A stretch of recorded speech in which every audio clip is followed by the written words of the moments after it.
Wait, where? What? I'm in a box! Oh no. No, not the box. This is the Escape the Zoo podcast.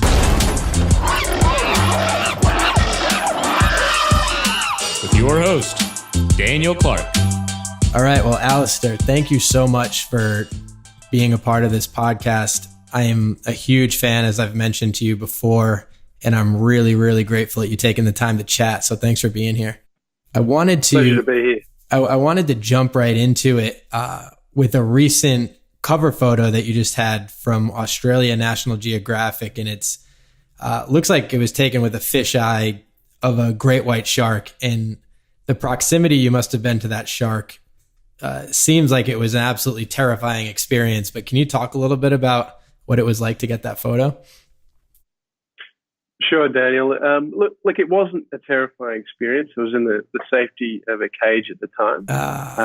But it was with a fisheye lens. I think what makes the shot interesting is the mouth of the shark. The face was right in front of me, probably 30, 40 centimeters or a foot away. And the tail of the shark was several meters away. And because of the fisheye lens, it distorts the shark into almost like a cartoon character with a giant set of jaws with a little tail on the end, which is something of a metaphor for what the great white is. The other thing that was kind of special about that image was it was late in the afternoon and the sun was shining directly into the shark's mouth. So the pink of inside its mouth and the teeth are all lit up with direct sunlight, but the rest of the shark is in the shadow. Oh, yeah, it's gorgeous. Okay, that makes sense. I don't know why my brain never even went to the fact that you were in a cage. I think it's just when you scroll through your photos, it's all clear diving type things, and I just never even put two and two together, which was kind of dumb. But sometimes you talk to these wildlife photographers who you'd think would be so scared in these situations, and it's just so natural to them that I just assumed, oh man, was he out in the open water with these things? Well, that's the idea, to be honest. The way I approach photography is I try to take images of sharks, of other wildlife, as though there's no humans around, as though there's no human interaction. I've got a lot of effort to not have any people in my shots or any sort of evidence of human activity. And I generally try to capture sharks looking sort of peaceful and tranquil and deliberate, as opposed to having them, gnashing their teeth and looking aggressive. Like the image on the cover is one where the shark has its mouth open, but I still don't see it as it doesn't look like it's sort of going into to tear something apart. But yeah, look, in Australia with great whites, there's very little diving outside of the cage here. In the US, in Mexico and South Africa, people get out of the cage more often there.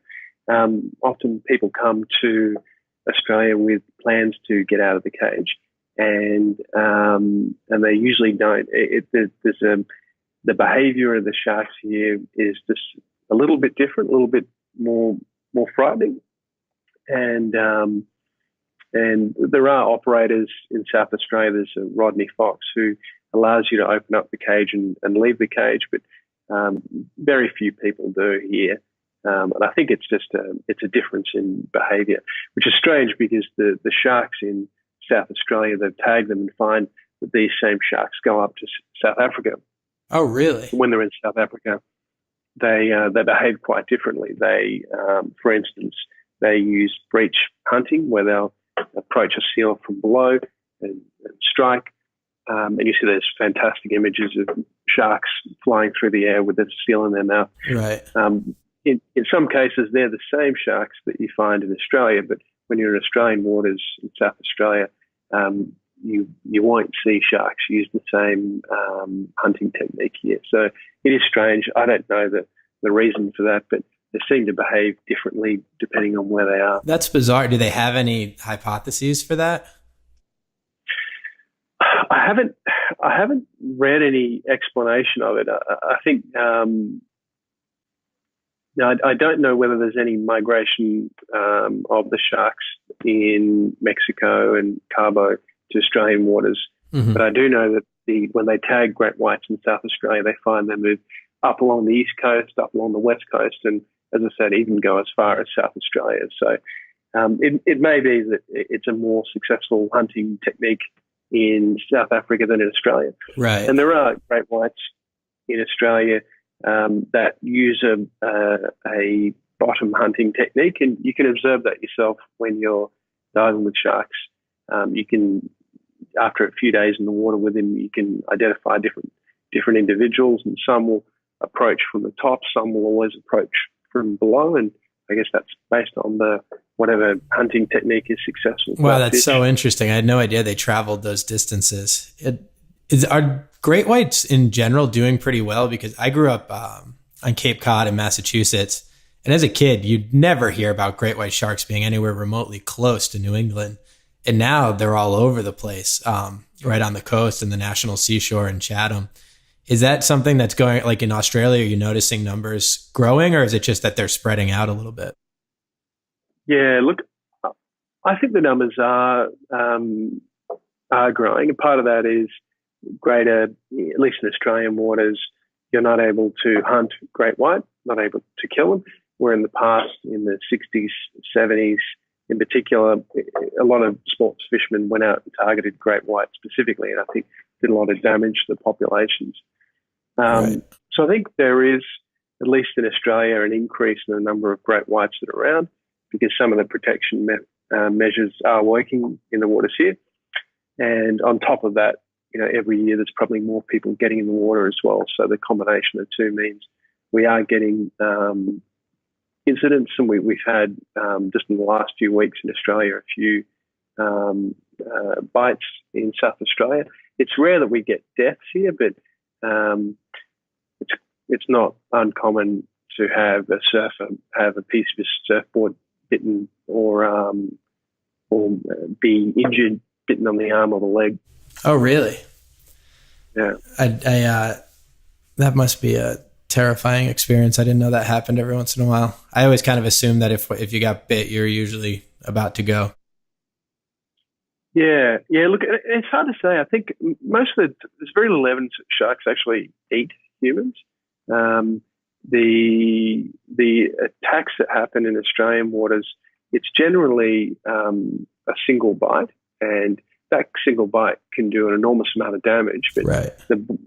It may just be an exploratory bite, as in the shark using its mouth in the way that we might use our hands to try and identify what the object is, or what the surfboard is, or what the person is. Right. Would you mentioned Australia doesn't allow or doesn't have too many operators that allow open cage swimming or getting out of the cage. Is that something you would have any interest in, or are you much more happy behind the cage? Yeah, look, I'm happy. I don't use a cage with any other sharks, so diving with bulls and hammers and tiger sharks, very comfortable not in a cage. I think if I was in other parts of the world, I'd certainly consider diving without a cage. But in Australia, as I said, there's a number of people who do a lot of great white diving without cages overseas, and when they've come down to the Manatee Islands in South Australia, they have decided against getting in the water without a cage. As again, just the behaviour seems to be a little bit different. They're very inquisitive of humans. So I've done numerous trips with them in the Neptune Islands, and sometimes they'll bite the hooker pipe. So if you have a bit of your you basically have a regulator in your mouth with a hose going onto the boat, which is feeding you your oxygen. Right.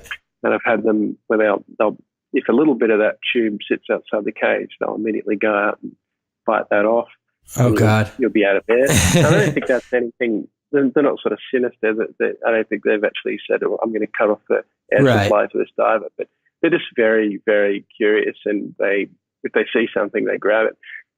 They do a bottom cage dive in Australia too, where you drop it to the bottom, and about 20 meters or 50, 60 feet down, and a number of occasions they'll come up to the cable that's connecting the cage to the boat and grab onto it with their mouth and start thrashing about in the cage and start bouncing around. So it's like something out of a horror movie. But first time it happened, I got my camera and took a lot of photos, and I was sort of amazed at the spectacle.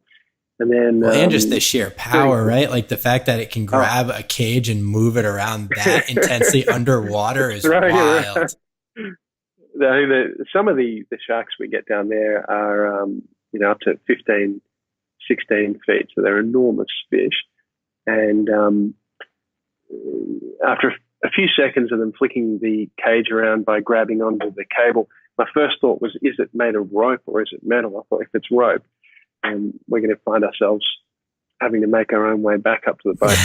But luckily they do use a thick metal cable, so it can't actually bite through. But they certainly give it a good try. They probably had one failed test with the rope early on in those days, and some poor suckers got stuck at the bottom.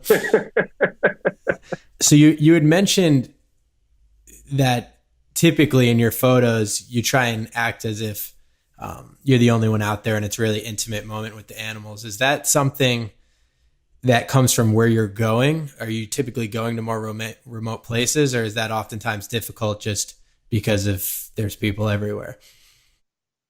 Yeah, look, I do. My favorite situation is being in the water by myself, to be honest. And where I live in Manly in Sydney, most days I get in and free dive there by myself. A lot of diving I've done in the past, I've done by myself. Now I know that that's not it's not the recommended approach to scuba diving, the buddy system. So there's some differences in approach you take if you do dive by yourself. You wouldn't do that in strong currents. And you certainly wouldn't go to depths. You try and stay in less than 40 feet of water to give you easy access to the surface if something happens with your equipment. But it's definitely my preference to be in the water by myself, particularly for photography, because when you have the more people you have, the more likely you are to scare away the wildlife. And also when I'm taking photos, I like to move at my own pace. I like to, if there's a subject that interests me, I'd like to spend time with it. So, for instance, on trips to Indonesia, you might find a frogfish, which is sort of a strange-looking animal with a little lure on front of its head, and I might spend 20 minutes camping out in front of this fish, waiting for it to yawn, so I can get a photo of it yawning. Now, that might be interesting to me, but if you're with someone else in the water, they're going to be pretty bored after about 2 minutes. Right, like, why is Alastair just staring at this fish for 20 minutes? So there is a preference, but to be honest, sometimes if you're on a liverboard, which is a lot of the trips I do, you can't be the only one there. There's others there. So sometimes you need other people there for safety reasons as well. Sure. And in those cases, I just have to do my best to frame the image, to try and show the animal. It can be a bit misleading and contrived. I think, to be honest, when you're showing photographs of the animal you might, just outside the frame, there might be, particularly in Southeast Asia, there might be a tire or a wheel or some wreckage or some junk. Right.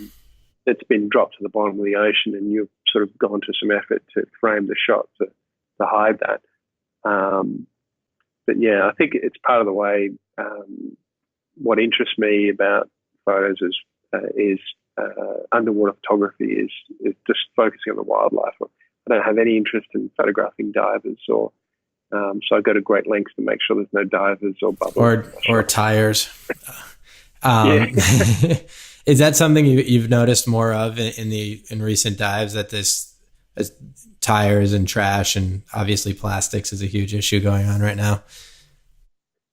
Yeah, it kind of cuts both ways. I think it depends where you go. In Southeast Asia, they have extraordinary scuba diving. Indonesia, Philippines, the best marine biodiversity in the world.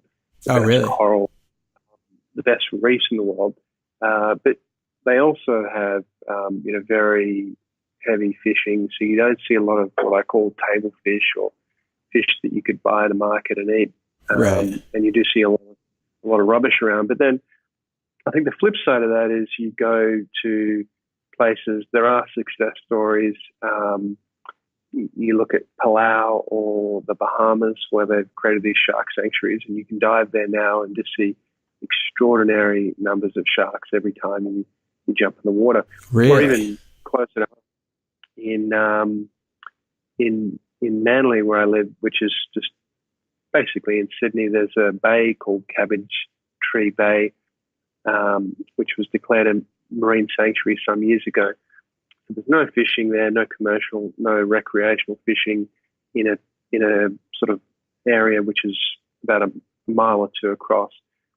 And every year now, the life in this area gets richer and richer as the fish stocks are replenished. And now you can go there, just outside a major city and see huge schools of mullet and yellowtail and schools of dusky sharks and all kinds of amazing things just inside the city as a result of the state government putting in place some regulation to just not ban fishing all along the coast, but just on this little discrete area, we're just going to let nature do its thing unfettered. That's awesome. You always hear about national parks, but you never really hear about marine parks or marine areas too much. It's cool to hear that thing. I think something that I've always noticed in my life is encouraging. I mean, there's a lot of doom and gloom about conservation issues now, and especially with overfishing or with plastics and deforestation. But one thing that always encourages me is how resilient nature actually is. I mean, I remember I had a friend who was clearing plots of land to build houses on in New England, and he was having to hack away the stuff every 2 weeks because it just kept growing back into the plots and growing back into the plots. And I mean, stories like that, it's cool to hear because you hear all about the coral bleaching and there's a lot of issues with that going on. And that's not taking anything away from huge issues that need attention, but it's cool that when people do give them the attention that they deserve, that nature can rebound. I think a lot of people chalk it too much up as a lost cause nowadays. Yeah, no, I totally agree. I mean, it's a balance. There's things like the barrier reef where the coral bleaching, the increase in sea temperature is having such a devastating impact up there. And it is very small increases in temperature which are doing that. But as you say, the other side of the coin is if you declare an area a marine sanctuary, it's amazing how quickly it can spring back. Or even in Southeast Asia where you'll see this trash shopping cart or scrap metal littering the seabed in some of the most beautiful reefs in the world. And you look inside the trash and you'll find all these animals, rare and exotic fish and crustaceans have made homes inside the scrap metal and Right. are now sort of harvesting it into a new piece of reef. Yeah. Right. And what was, if you had to look back on all the places you've dived, is there a spot that stands out as your favorite? Yeah, look, I think it depends what for coral reefs, it's Raja Ampat in West Papua. This is Is that in Australia? It's part of Indonesia, but it's on the western side of Papua. So you've got Papua New Guinea country, which is on the right-hand side, and then the left-hand side of that island is West Papua, part of Indonesia. And there's an area of the Birdhead Peninsula where we have extraordinarily strong currents running from the Indian Ocean into the Pacific Ocean. And that's where you have this incredible marine biodiversity where you'll multiples of the numbers of species of coral that you find in the Barrier Reef or the Caribbean or other reefs around the world. And this huge expanse, which is almost uninhabitable. There's very little, these limestone islands that jut out of the water, which are very hard for people to actually live on. So there's very few people living there. Now, the commercial fishing has had an impact on the area over the last 10, 20 years, but in general, the reefs there are pretty untouched. It's very hard to get there, so you have to take several flights and get on a liveaboard. But in terms of untouched wilderness, underwater wilderness, it's probably the best place in the world for me, particularly for looking at small things and beautiful coral reefs. If it comes to seeing large animals, then it's probably the Bahamas, I think, where you just have such extraordinary number of sharks and dolphins and incredibly clear water. Yeah. It's hard to beat. And what kind of small animals are you finding in the corals? Are they grabbing your attention? Yeah, look, it's kind of like the first 10 years where I started underwater photography when I was about 16, and I didn't get serious until my early 20s. The equipment's quite expensive, so Right. You can get a GoPro now and take pretty good video, but to take nice still photography, you generally need strobes. And so, to be honest, it just took me until I finished university. I actually had the funds available to afford the equipment and the travel costs of getting out and around. And the first 5-10 years of underwater photography, I focused on what's called macro photography. And it's a little bit like collecting Pokemon. These rare crustaceans, the Coleman shrimp, or fish like the mandarin fish. They're all tiny or pygmy, Vagabonti pygmy seahorses, which are 3 or 4 millimeters or a fraction of an inch high. And these are my preferred photo subjects. So we'd go to places like Lembeh Strait and West Papua and the Philippines in search of these tiny little, stunningly beautiful creatures. And you take it's sort of a different approach there where you use strobes and you're almost taking photographs through a magnifying glass on the front of your lens to get full frame images of these tiny little creatures. Wow. So that was a real passion, and it is sort of like collecting more Pokemon style, where you have these animals you want to see in photograph. And I really enjoyed that, and I still love seeing nudibranch and various types of gobies and porcelain crab and fire crab, boxer crab, these stunning little crustaceans. But I think in recent years, my interest has more been larger animals, so manatees and dugongs and whales and seals and sharks, which I guess I get. There's a sense of awe when you see a big animal underwater. Oh yeah, for sure. So with the bigger animals, are there any that you're getting worried being around? Like, does sharks scare you at all, or do you kind of just get used to it at a certain point in time? I mean, everything I've heard is they're a lot more gentle than everybody makes them out to be because of the stories, obviously, that from Jaws and all those types of movies. But in general, like, was there a fear when you got started, and is there still a fear at all? Yeah, look, I think it's hard to not be afraid of sharks. If you grow up, like everyone does today, watching movies like Jaws, you're conditioned to be terrified of sharks.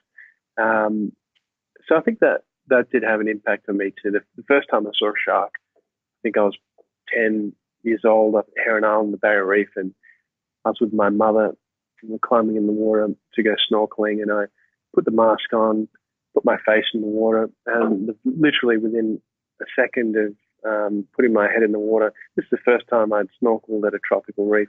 I saw a shark swim past, and I yelled, "Shit, shark," into my snorkel and ran out of the water. And my mother encouraged me to get back in, saying they were harmless. And I think the more time you spend with them, the more relaxed you get around sharks. And sort of that's the thing I've noticed. And as you say, they're not nearly as dangerous. Shark diving, tens of thousands of people do shark diving every week around the world, and there's a handful of incidents every year. So statistically, it's not a dangerous activity. But that said, there are a handful of species where you need to be much more careful, and I'd put sort of great whites, tiger sharks, and bull sharks particularly on that list, where if you are getting into the water in an area where you know they are, you do have to be sensible and exercise a high degree of caution. And I think what that really means is being very aware of your space and looking around your shoulders continuously. And if when you do see one of those sharks, you have to keep your eye on them the whole time. You can't take your eye off it. Similar to other wildlife, when you're looking at an animal, it's unlikely to approach you or try anything. If you're not looking at the animal, if you're playing with your dive gear or fiddling with your camera and something is coming up behind you, there's much greater risk that it either attacks you or much more likely it comes over to find out what you are or what your camera is and gives you a little squeeze with its mouth, which in many cases can be enough to leave you with a life-threatening injury. Have you ever had a bump or a squeeze? I've had plenty of squeezes on my camera because the camera gives off a electromagnetic radiation, which the sharks can see. So they have this sensory gland in their nose. You see little dots, ampullae of Lorenzini, which can basically see the electromagnetic activity through your body. And the reason they have this is something like a hammerhead shark will scan the sandy floor of the sea like a metal detector. Is that why their heads are shaped that way? I think so. That's one of the drivers. And it can see the stingrays hiding under the sand. You can literally see the sense the electricity in its body.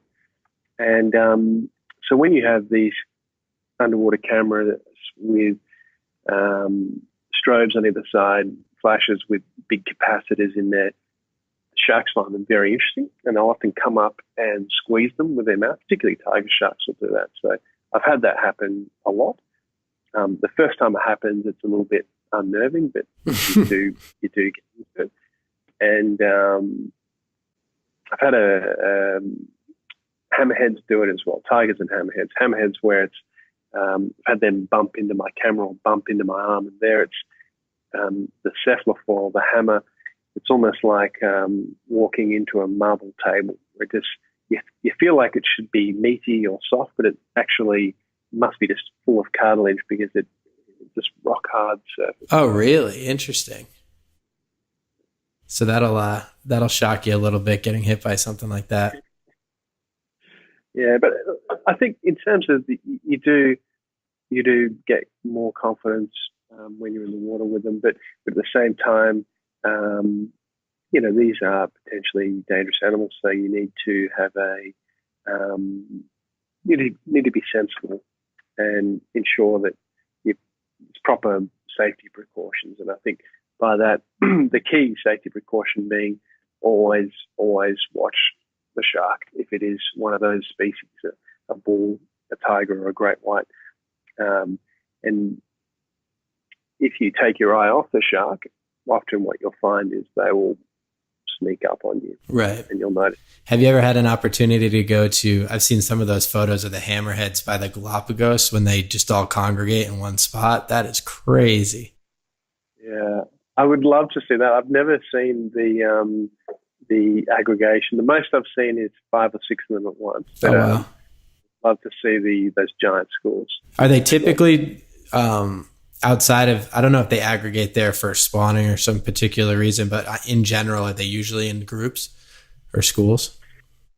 There's a handful of places where they do it. The Galapagos, the Cocos Islands, there's areas off Papua New Guinea, and I think they aggregate in other areas. Occasionally, there was a story in Australia a few years ago where the sea rescue team were doing exercises where they would drop one of their guys into the water and then practice dropping the line down and sending someone down to retrieve someone from the water. Mm-hmm. So they dropped the guy up in the ocean off the Royal National Park south of Sydney, where you had these huge sheer cliffs with no beach. and they dropped him in the water. So there's no way to get out of the water. Right. And they brought the helicopter around to pick him up. And just as they're coming around, they noticed that they dropped him in the middle of a giant school of hammerhead sharks. Oh my All the God. guys in the helicopter could see what was going on, and they couldn't. Oh, I think that's hammerhead- horrifying. Hammerheads are considered dangerous by a lot of people. I think I had a look at the shark file, which is maintained in the US, and it documents every reported shark attack and shark death. And I couldn't find in there any confirmed deaths from a hammerhead.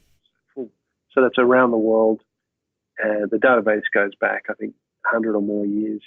And so, and I think the reason for that is my experience diving with great hammerheads in the Bahamas is they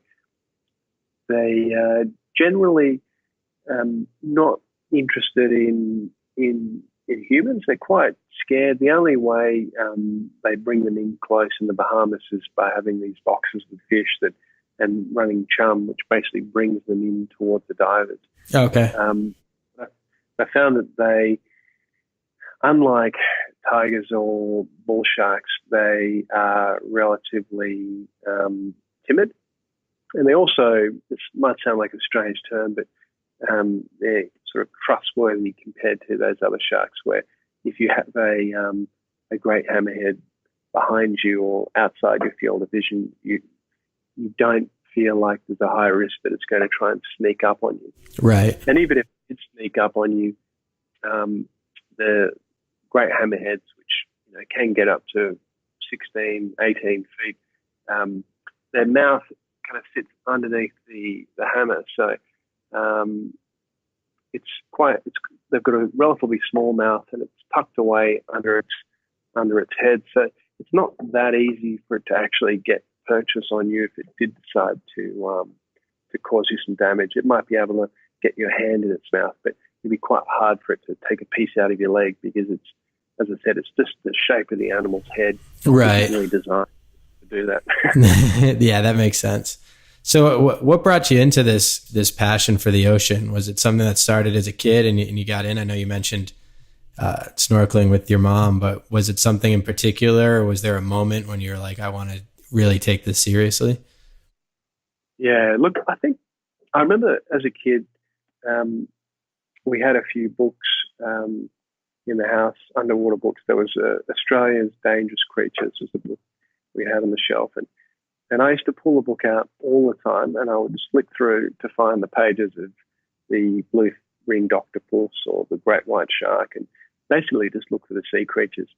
And I'd draw pictures of them, and every time I was at the beach, I'd sort of look out to sea and just imagine all the amazing animals that would be just outside my field of view, just below the water. Or every time I was on a jetty, I'd be looking into the water, hoping to see.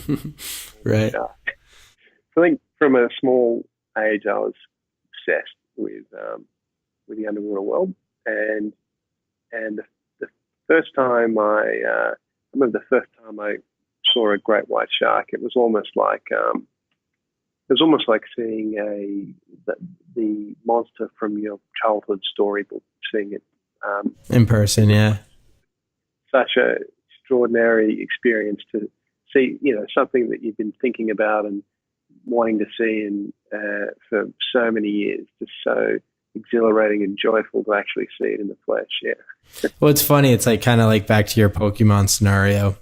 For most people who haven't seen great whites in the flesh, there's really not that big of a difference between looking at a great white in a book and watching a Pokemon on a TV screen. And then you go out and you actually see one and you're like, oh shit, these things are real and they're amazing.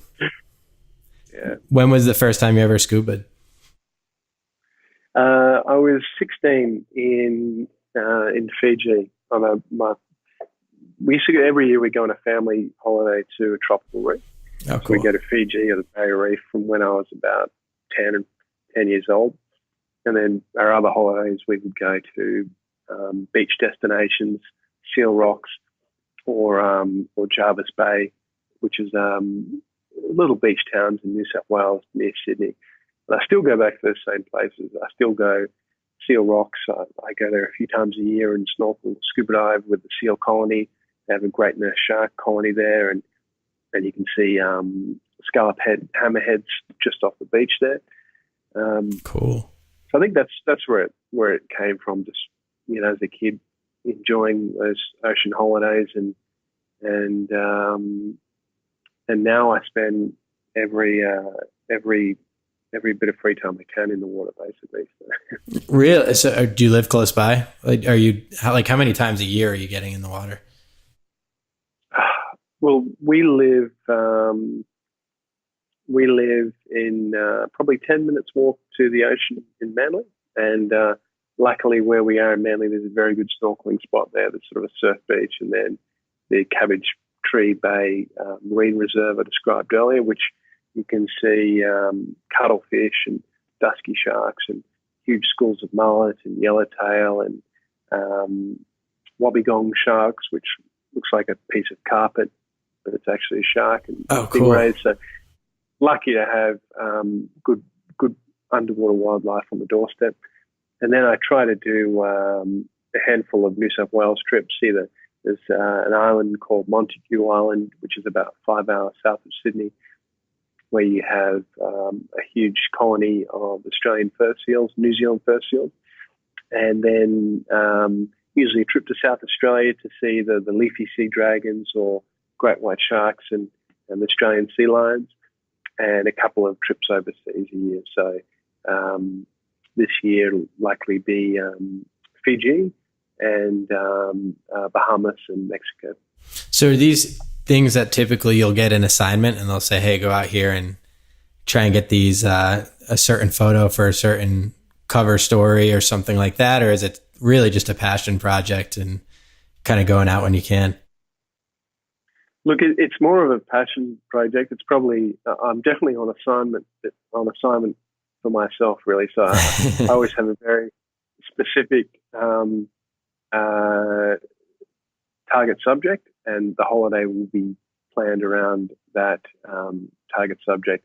And I'll by the time I get there, I'll even have a pretty specific idea in my head of what I want the photo to be, exactly what I want the composition to be, and then I go in and at least I have a really good idea of what I want to get. And then I bring the photos home, and hopefully somebody wants to use them for something. So. And do you have a vision in your head for your next trip and that photo that you're trying to get? Yeah, I do. The next trip is South Australia in a few weeks' time, and I'm hoping to photograph some of the tuna. They've got a huge population of tuna there. It's a big sort of commercial tuna business there.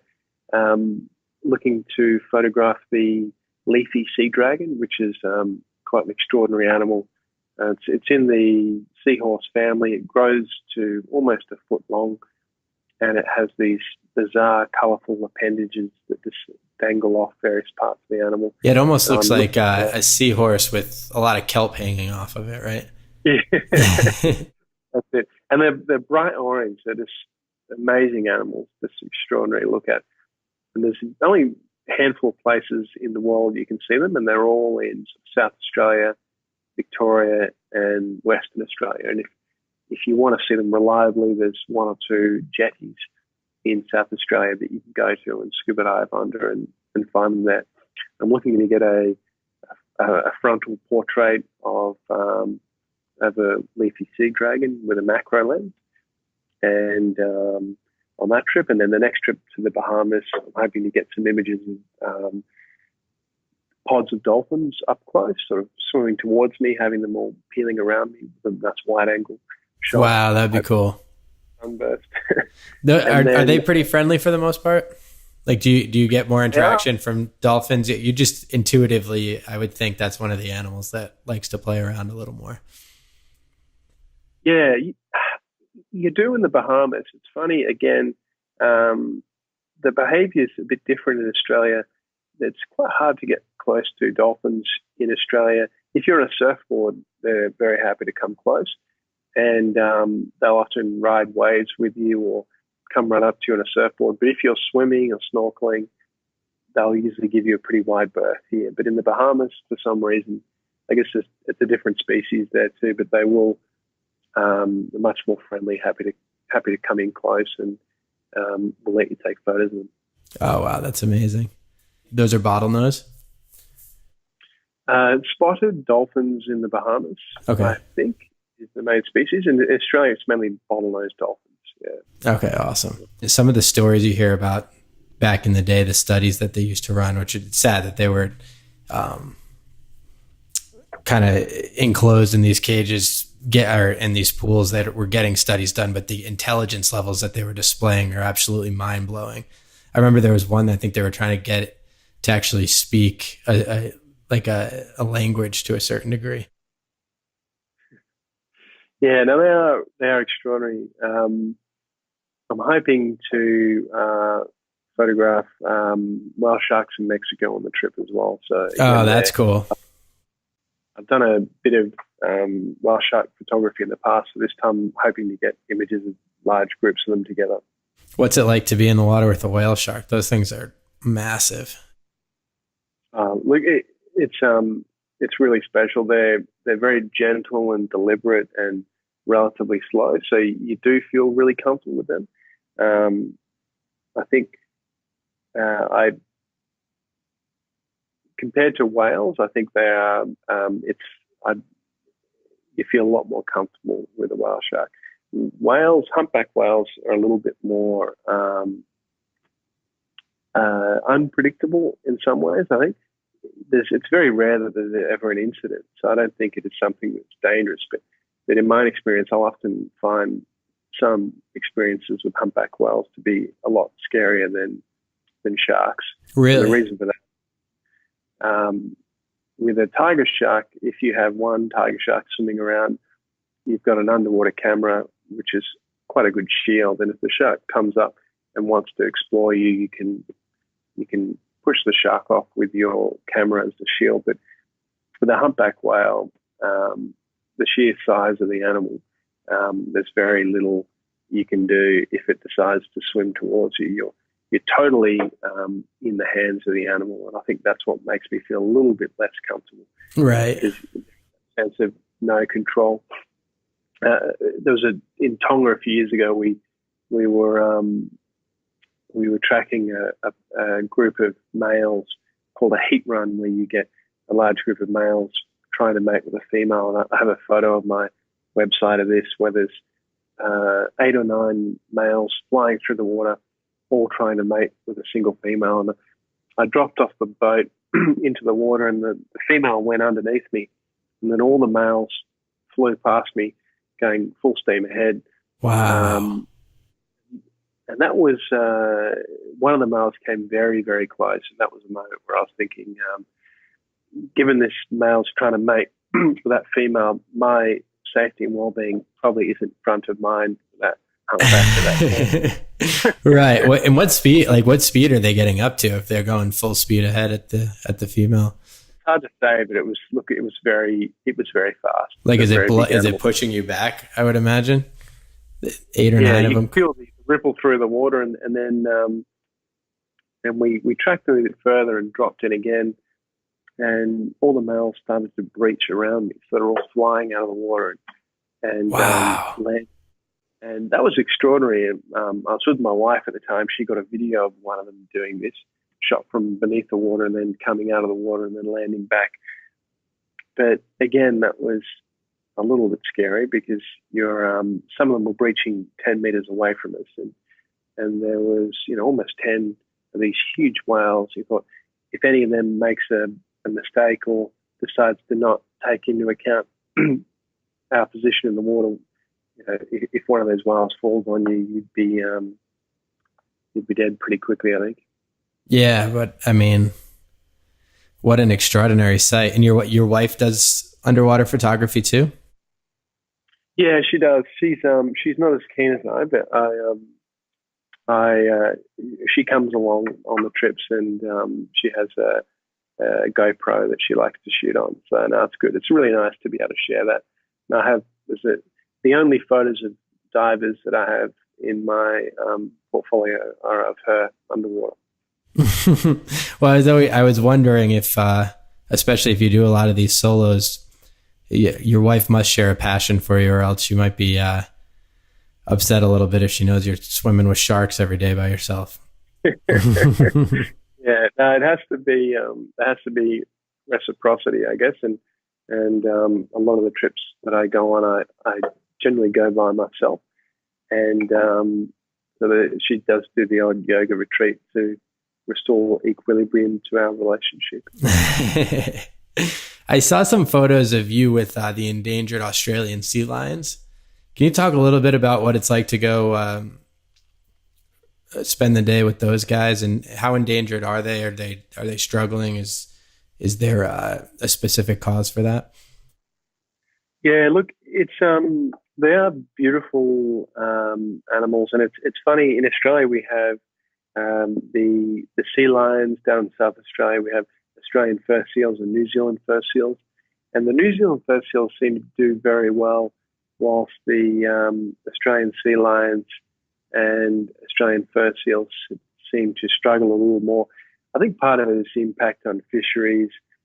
In the past, large numbers of these seals were slaughtered by fishermen, primarily because they were competing with their in the commercial fisheries zone, and they were also would frustrate the fishermen because they would take fish out of the nets. So I don't think that happens anymore. I'd like to hope it doesn't happen anymore. Yeah. And Seal Rocks, I mentioned earlier, there was a huge colony of seals there that were all slaughtered by the local fishermen in the 50s and 60s.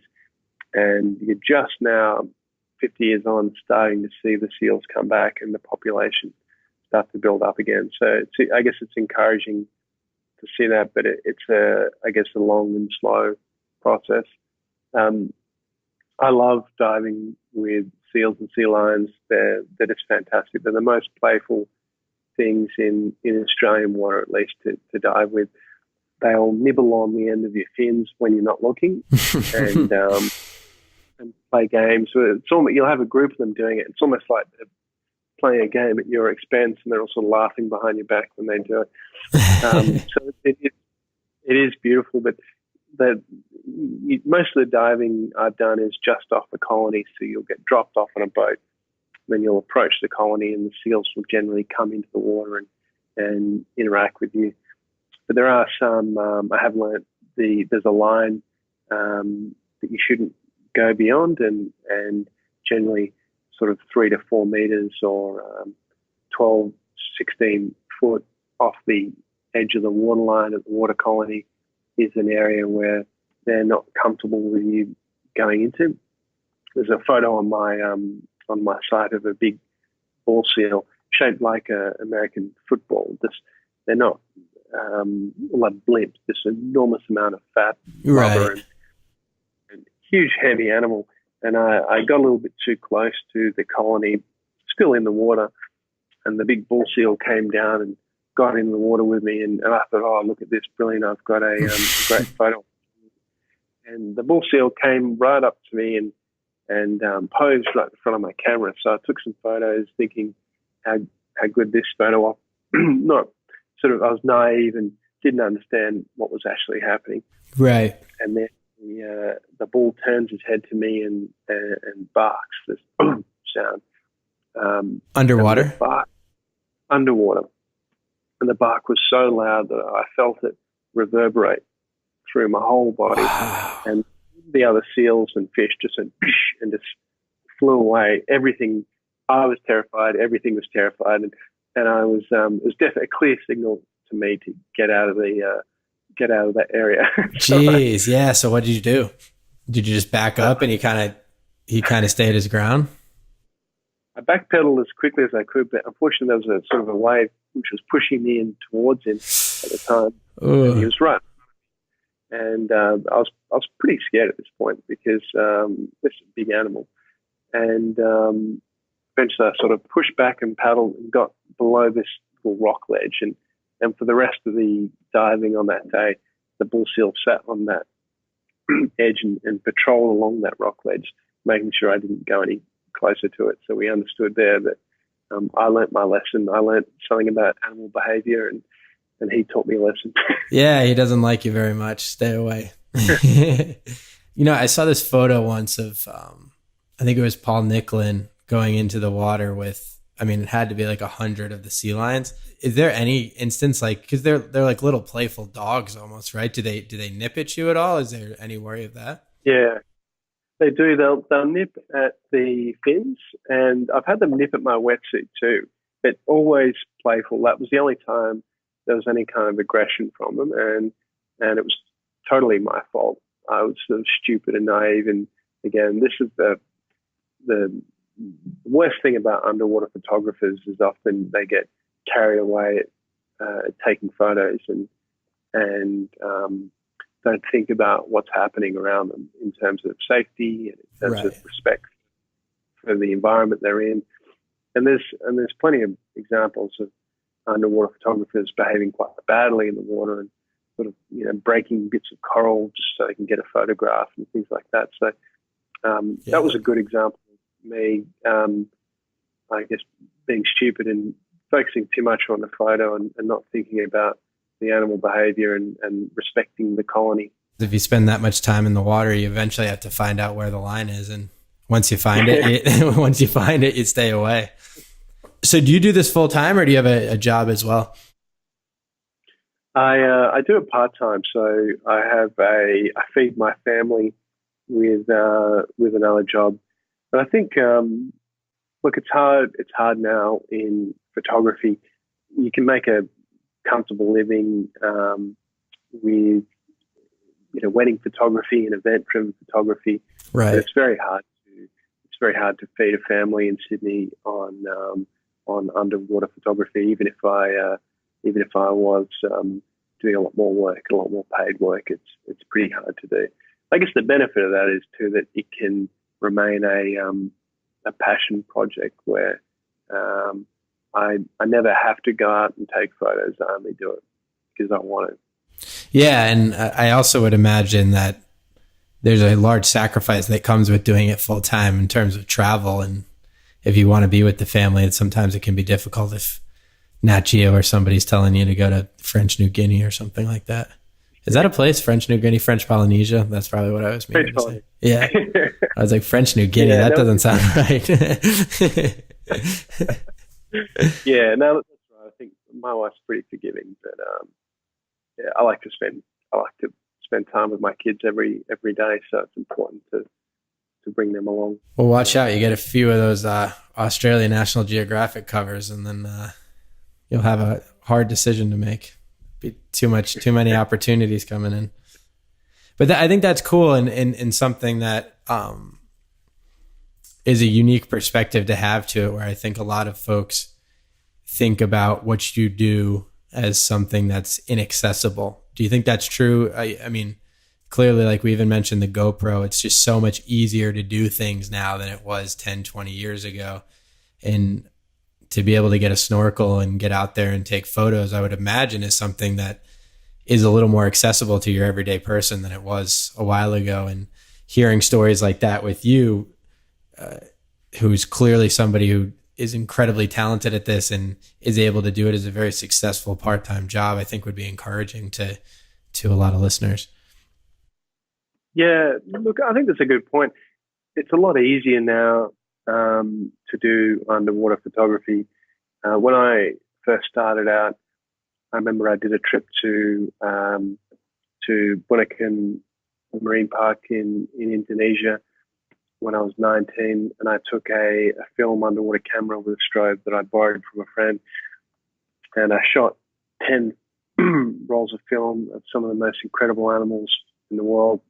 And I got home and had the film developed, and all of the photos were crap because I'd made the same mistake in every single image, and they were all either badly lit or out of focus. Oh no! And now with digital photography, though, you just don't make that kind of mistake. You get this instant feedback, instant correction.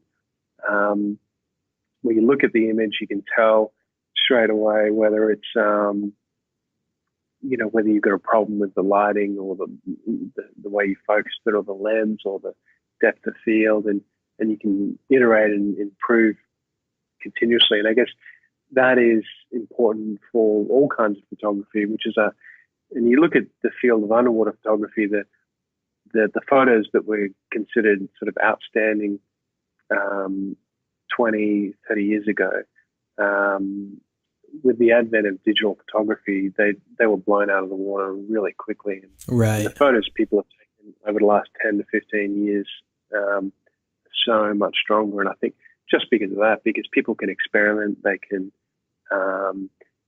you don't have to wait until you get off the boat and get back to the mainland or civilization to get the film developed and actually to see whether what you were trying to do has worked. You get that instant feedback from just looking at the back of your camera. And I'd never thought of it that way. That must have been horrifying. If you're going out there and you're spending however much money to fly somewhere, scuba dive, get underwater, have all this equipment, take photos, and then you're kind of crossing your fingers when you get into the dark room is a scary thought. Yeah. And I think the second leg of that is, the instant feedback of digital and the technology, like you said. I mean, what you can do now with a GoPro or other cameras is pretty extraordinary. And if you're looking at natural light photography near the surface of the water, you can do amazing things without a budget. Once you go down more than a meter or two, you do need to get more expensive equipment to take good shots in most cases. Right. But but it's so much more accessible now. And I think there's a lot of people like me who are passionate about underwater photography, but only do it on sort of 4 or 6 weeks a year on trips and on weekends, and taking great photos. Yeah. Is there a sense? I think it's fascinating to think of. I mean, the underwater is almost like an alien planet to most people, right? It's like we're always excited to go to Mars when you can kind of walk outside and see a complete new world right down the road, depending on where you live. But so few people have actually intimately experienced it. Can you give a little bit of sense as to like the diversity in the ocean? Meaning, when you're diving in Australia versus California versus British Columbia versus the Philippines, are there like distinct differences? I mean, I know that probably sounds like a stupid question because I think I know the answer, but I don't think many people have intimately experienced it enough to really fully wrap their head around that. Yeah, look, it's a good question. I think it feels so different. Even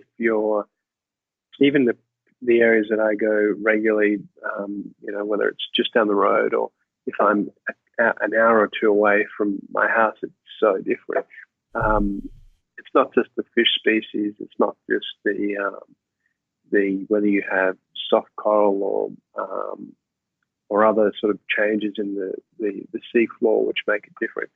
The color of the water can be different, or it can be very clear water like the Bahamas or West Papua, or when you go a long way offshore, it kind of feels different. It feels safer for some reason because you can walk, and as opposed to other areas where if the water's murky or dark or green colored, it's sort of like a different, it's almost like a different emotional ambience that you get. And I think at first I just wanted to go tropical reefs and dive on reefs, and that was all that interest. But I think the more time I've spent in the water, I love just seeing different environments underwater. So I love seagrass and just exploring different environments. And now I actually find like a kelp forest much more interesting in terms of what I would like to dive than a coral reef. And maybe because I've done a lot of coral reefs, but the kelp forests off California, for instance, is something that I haven't done, but it's very high on the list to go and see. We have some kelp forests that look similar to that. There's enormous branches that grow from 30, 40 feet down to the surface. We have those in Tasmania, but unfortunately the area in which they're growing has been shrinking. Monterey Bay, I think, off there is where you get them in the US, and and these extraordinary long strands of kelp that grow from the seafloor all the way to the surface. And it's kind of like going through curtains, these long, thin curtains. And yeah, I mean, it's just, again, there's an ambience in the scenery which is quite extraordinary. There's something I love about diving in Manly in the morning, just snorkeling around. You'll have your head in the water and you'll see schools of fish or a stingray go past, and you might have your head in the water for 45 minutes, and then you pop your head out of the water and it's a totally different world. People walking to work and carrying the newspaper and drinking their coffee, and then you put your head back in the water, and it's completely different. Are you ever just like, I don't really want to leave, just I want to be a mermaid? Yeah, that is funny. That though, just having that, you can be so close, but you can be. And I find often in Manly is a good example of this, where a lot of people walk past and they just have no idea what's in the water 30, 40 meters away, or a handful of feet away. Right. There's extraordinary biodiversity and wildlife, huge schools of fish just beneath the surface, just out of sight. I would imagine it's a pretty meditative, peaceful experience down there. Yeah, that is. And look, it's a big thing. There's a group called the Bold and Beautiful that meets at 7 a.m. every morning all year round, and they swim. It's a swimming group of probably about 25 to 75 people, depending on what time of year it is. And they all wear pink swimming caps, and they swim from one beach to the other, and they go right through this marine park. And it's a really cool thing. Just get some exercise and also see some wildlife before work. Oh, yeah, for sure. So being from Australia and spending time with the Great Barrier Reef, I mean, I just watched Chasing Coral a few months ago, and hearing about all the coral bleaching. Is that something that has been noticeably evident when you're going on your dives? Yeah. No, the degrading in the coral reefs is really evident. I think there's a number of places in the Barrier Reef in Fiji that I've gone to repeatedly for 20 or more years. And it's actually really depressing when you go back and you see, when I remember what it used to be like 20 years ago, and even when I remember it was like 5 or 6 years ago. And, I documented a lot of those trips with photographs. So it's not just fallible memory that I'm relying on. It's actually images that I took of the reef. And right. You go now and you see the extent of the decline. And it's the bleaching, and the crown-of-thorns starfish as well, which has done just enormous damage around the Pacific. What is that? I've never heard of that. It's a giant, quite beautiful starfish covered in spikes. They're called the crown-of-thorns, and they've just had plague proportions of them for 20 or more years, and they walk over the coral and they eat all the coral organisms and just white bleached dead coral behind them. So between those two threats, it's very sad what's happened. Is it an invasive type of thing? Like, was it introduced from somewhere else? No, it's not. That's what's sort of strange. It's just doing very well at the moment, and they've tried all kinds of means of controlling the population, collecting them and burying them, and people used to cut them up. The problem with that, if you cut up a starfish, though, you actually you cut a starfish in half, you end up with two starfish. So, I didn't know that. Yeah, Jeez. So that was quite misguided. The early attempts at dealing with it. Oh my God, it's like a hydra. You're just like trying to help and just causing absolute damage. Oh, that's sad. I never heard that before. And it's interesting because you usually don't see too many examples of things that are wreaking that much havoc without it being some either introduced species or for some reason something significant changed in the ecology of the area, like a predator was taken out or there just was some major impact. Just to see a species start to do really well is odd. At least you don't hear about it as much. The destruction of the barrier reef, it's very sad. I think if it was more visible, if it was a forest that people could walk through more easily, I think a lot more would have been done. The bleaching is very hard to stop because it's a global warming is something that Australia can only do its part in, can't actually, on its own make dramatic changes to that. But what you've seen is a lot of denial actually from politicians in Australia, particularly on one side of politics, basically denying there's even a problem, denying it's happening. And I know if these people were regular divers at the barrier reef, then they wouldn't be denying this is happening. I think that's interesting too, because especially as an American, for me, the Great Barrier Reef is almost synonymous with Australia.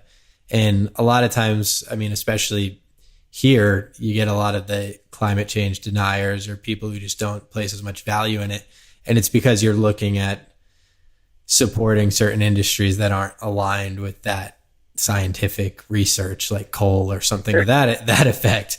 But when you think of Australia, it's surprising to me because I would imagine that the reef just drives a ton of tourism, which I would imagine economically would be really good for you guys. Yeah, I mean, that's a good point. And I think part of the reason is so a lot of people go to the reef and they still, people who don't spend a lot of time on coral reefs will go there and say, wow, that was brilliant looking at the coral reef. But then if you have someone who does more coral reef diving might say that was actually pretty terrible. That reef was in a terrible state. Right. There are there's more, but I think it will. There is certainly concern of the impact on tourism. There are still areas of the Barrier Reef that are fantastic. Mm-hmm. These are much further offshore in where there's deeper water currents flowing over them, so they're not as they're colder. Yeah. Bleaching. Well, I guess that's a good point because you're like if I saw the Grand Canyon as a good example is one of the most mind-blowing things I've ever seen in my entire life. The first time I looked at it, I was like, I couldn't even imagine that it was real. I think if you made it 50% less awesome and it was just like mediocre, the first time I still saw it, if I didn't have the reference point, I'd be like, holy shit, that's still awesome. Whereas like, I think it's harder, like you said. So these people who are tourists that are going to see it probably still think it's amazing, even though just because they don't have that reference point. Yeah. And that's part of the politicians. You'll see, I remember seeing this ridiculous video of this politician snorkeling in the Barrier Reef saying how brilliant it was. And thinking, you have no idea. Yeah, he's like, look how beautiful this white coral is. It's so nice. Yeah, it is scary, but it's not all doom and gloom. As I said, there are areas of the reef which are still doing well, and there are areas that will likely continue to do well at the southern end of the reef, where there's deeper water currents, or we have other reefs in WA. So it's not all doom and gloom, but the Barrier Reef has been absolutely devastated. That's there's clear scientific evidence that's the case. And is that even more so than some of the other reefs that you're frequenting? Definitely. I think the other areas I'd go, Fiji has been hit pretty badly. In Fiji, there's a few issues. One, it's there's local and commercial fishing, which has removed a lot of the big fish. And then on top of that, you have the degradation in the reefs from crown-of-thorns and coral bleaching and other things like that. But again, there's still success stories in Fiji where they have marine sanctuaries. Bengal Lagoon is a good example where they have sort of extraordinary numbers of sharks in this area where you can do a single dive with see 6 or 7 different species of sharks in great numbers. I don't even think I could name 6 or 7 species of shark.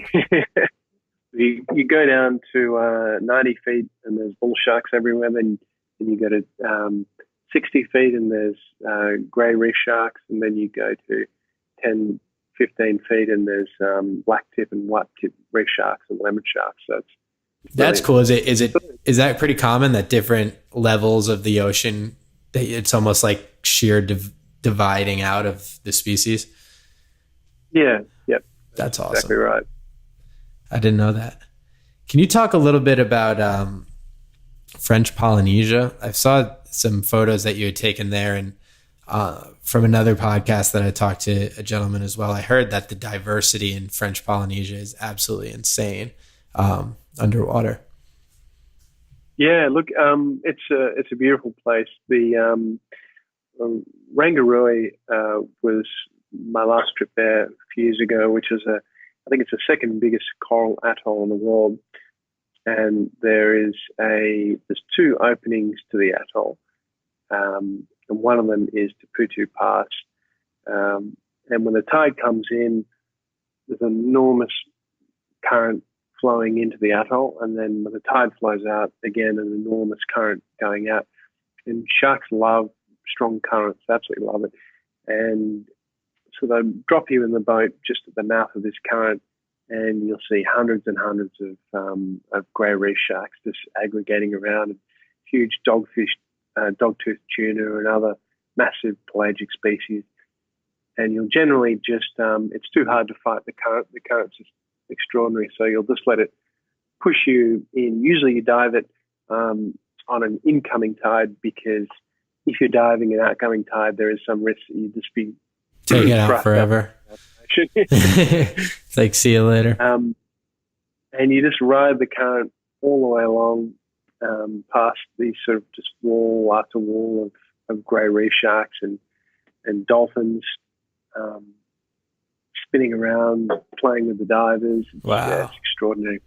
Yeah, that's in amazing. the afternoon, sort of the afternoon activity in Rangiroa is to go down to the pass and sit on the rocks on either side, drink a beer and watch often hundreds of dolphins leaping out of the water and doing flips and hunting in the current. Oh my God.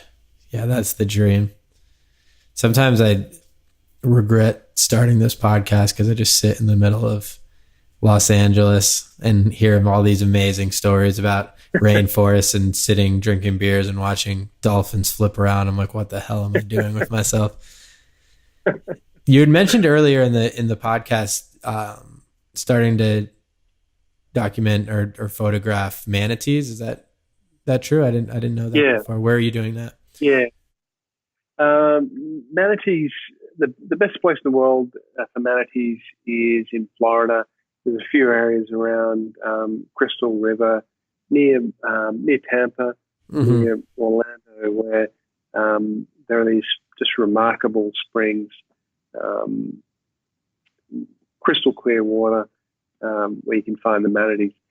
And they're strange. In Australia, we get dugong, which is a similar creature, looks similar, a little bit different, and you'll find dugongs in Northern Australia and through Southeast Asia around Papua New Guinea.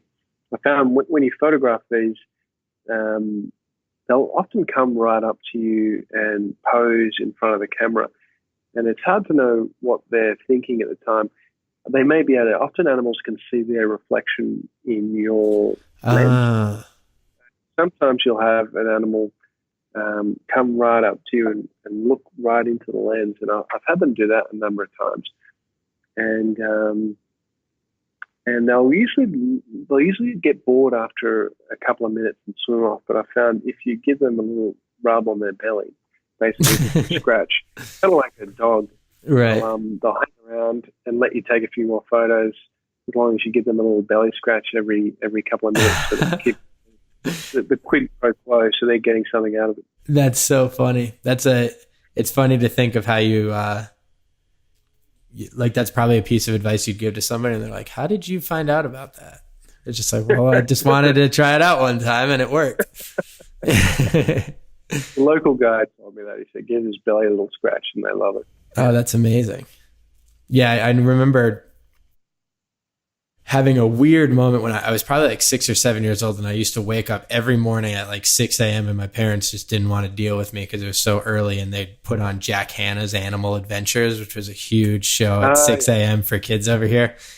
And I remember just being like dumbfounded at how funny looking a manatee was on Jack Hanna's Animal Adventures. But then they went into,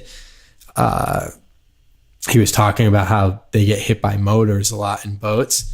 And I just remember weirdly having this like visceral, like sad experience from hearing that from a very young age. That it's one of my earliest memories, but that was just what I was interested in, a weird aside story. But Jack Hanna was great. I don't know if he still makes any TV shows. Yeah, but I do remember that guy. Yeah, I don't know what he's up to now. I actually feel like I see him once every like 2 years. He goes on to like one of the late night shows in America and kind of just shows a few animals and goes home. And I'm wondering what he's been up to. He just like makes an appearance once every 2 years. It's funny, manatees, because there is sort of a history. I think some of the early sightings of mermaids around the Caribbean, I understand, were actually people seeing manatees and thinking they are mermaids because they do have a skin color that from a different distance might look like human skin, and the tail of a mermaid, just very unattractive face though. So I don't know, it's difficult to. Yeah, they're also like 600 pounds, aren't they? Right? It'd be a very voluptuous animal. Or I guess if you're a sailor who's been at sea for a long time, maybe it would be easier to make a mistake and think it's like a guy who sees an oasis in the middle of the desert. I think it's just you need to get back to land, buddy. That doesn't look anything like a woman. Is there? I mean, from somebody who has dove with great white sharks, I mean, basically any type of shark, whale sharks, sea lions, seals, leafy sea dragons, every type of fish you can imagine, and down to all the little Pokemon in the coral reefs. Is there one animal that kind of sticks out as something that people wouldn't expect that is one of your favorites? Yeah, look, I like photographing bull sharks. Mm-hmm. I find they've got this the shape of the body. It's kind of like a tank. If sharks had shoulders, bull sharks would have very broad shoulders. They just look sort of, it's immediately obvious when you see one. So it is, I think they're quite beautiful. The faces are a little bit strange and unusual, but it's almost like when you photograph them up close, it looks like they're pulling a face at you, which I find interesting. But I guess the downside of bull sharks is that I find them the most dangerous or frightening sharks to dive with, because they are sneaky is probably the word I'd use, where if you take your eye off a bull shark, it will try and sneak up behind you, and then you'll turn and find it might only be just slightly behind you, and then once it realizes that you've seen it, it'll turn around and swim away and then try and sneak up on you again. So there's you need to be very careful around them, but I do find them, quite interesting subjects, and often they'll let you come in and you get a photo of them. Probably the other one's seals. There's something about seals, sea lions and seals, where I just never get bored of diving with them. And I try a couple of trips a year down to Montague Island or South Australia to get in the water with them. As I said earlier, they're just so playful and interactive and stunning. They look like dogs, they sound like dogs, they bark like dogs. And when you get that moment where one comes right up and again looks at its own reflection in your lens, it's a really special moment. Yeah, I spent a little bit of time in Hawaii filming Hawaiian monk seals, which are one of the most endangered marine mammals in the world, and I could sit there and stare at them all day because they're just so playful and like fun. I mean, I was on the beach, but I was watching these two pups, which typically, differently than the seals you're talking about, Hawaiian monk seals actually don't spend much time together once they after they have been weaned and leave their mom. They're pretty solitary creatures.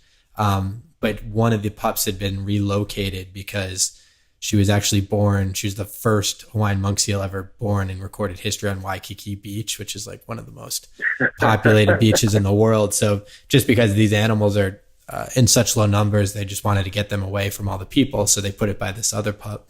But I sat there filming them, and just how one was just mesmerized by waves and just watching it, like, and how excited it was to see the waves of different heights and like watching it and playing with it and blowing bubbles in the water. And then the other one kept digging its face into the sand and literally would just keep sneezing, but would sneeze, go back into the sand, sneeze, go back into the sand. They're just so cute and so fun. Like, it's hard not to feel that attraction towards them, because they do have a weird correlation or resemblance to a dog. Yeah, no, it is magic. There's one actually in Sydney that started, for some reason it's become separated from its colony, and you can often see it sitting on the steps at the Opera House in the middle of the city. So most tourists will even walk right past it and they wouldn't know it's there. But when you come, I get the ferry into work, and as the ferry comes around past the Opera House, there's a little ledge in the water, and quite often you'll see this seal sitting there right in front of the Opera House, just waiting for somebody to get a photograph of the seal with the Opera House in the background. Do you ever feel like, okay, I do 4 to 6 trips a year going around taking these photographs? Are you ever like, let's get out of the water and take some photos of some other animals, or it's just the ocean is the calling? Look, I do a little bit of wildlife photography out of the ocean, but yeah, to be honest, for some reason it doesn't interest me. I mean, I'd love to go to Africa and see the safari animals, but yeah, I've always just had a much stronger interest in the ocean, and I think one of the good things about taking underwater photos is perhaps because it can be a little bit harder to get, and there's a little bit more effort and organization goes into getting these places. You're more likely to take photos and capture images that other people haven't seen before, or something that is a little bit unique. I feel like some of my friends are keen landscape photographers, and the challenge of that is that it's hard to take a unique landscape photo, because there's a lot of people running around with tripods and cameras taking photos. But when you're underwater, though, it's very easy to take a unique underwater image, because it's a less photographed environment. Yeah. If you were to sum up why you do what you do. Yeah, look, it's I've thought about it, and initially the reason for it, I remember maybe this is just the justification, but seeing the degradation of the environment, marine environments. When I started doing a lot of trips 10, 15 years ago,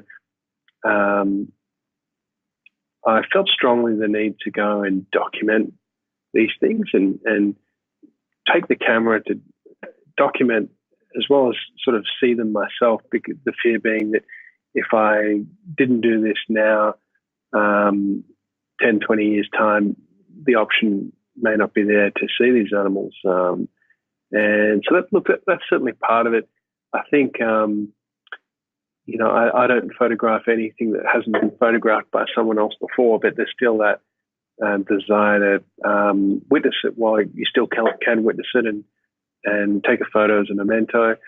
I think at first it was sort of the as I said, Pokemon, catch them all type approach to photography, but now it's more I try, and I rarely succeed in trying to be a little bit more creative or artistic in compositions and produce something that isn't just a nice photo of an animal, but something that's a interesting composition.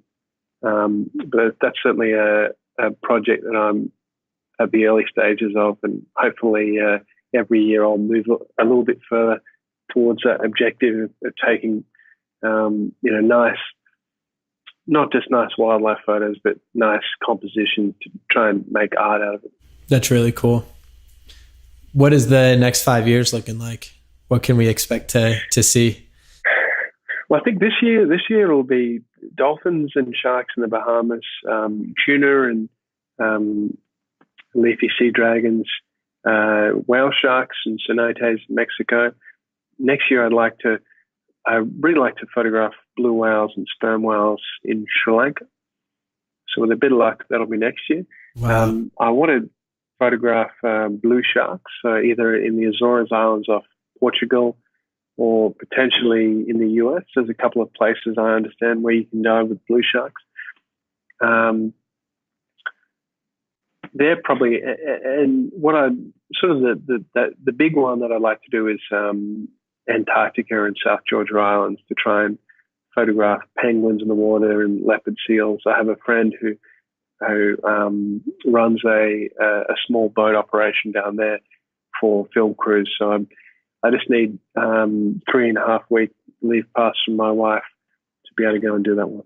Oh my God, that's my dream. Antarctica. I just have a buddy who got back from Antarctica last month. He was there he does a lot of climate change, microbiology, and hearing him talk about it I always knew it was the number one trip on my list, but I think it's going to happen sooner than later, just because I don't think I can wait any longer. Yeah. And Antarctica is one where you probably shouldn't wait again, just in terms of that, seeing things while they're still there, while they're still pristine. I feel like Antarctica is somewhere which is changing so radically. In 20 years' time, it might be a very different experience. Yeah. And I also think that's it brings me back to a thought I was having when you were talking about how when you want to go see leafy sea dragons, you can look at 2 specific jetties that you know that they're frequenting.